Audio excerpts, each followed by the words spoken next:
Mi deseo para ustedes es simple pero profundo, que nunca falten esas conversaciones largas, la paciencia en los días difíciles, las risas en los momentos inesperados y que su hogar siga siendo ese lugar de puertas abiertas donde amigos y familia siempre encuentren refugio.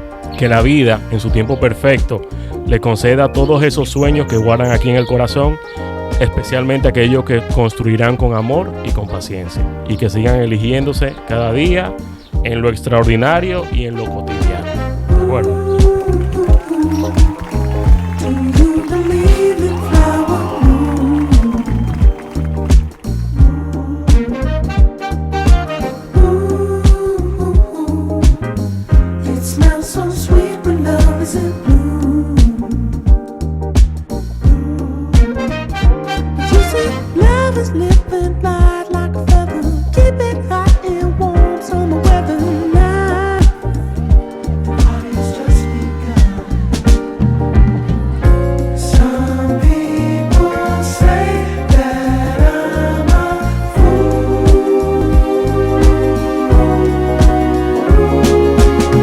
Porque el amor no solo es atesorar los buenos momentos, sino reconocer toda la trayectoria, los tropiezos, las risas, las dudas y los saltos de fe.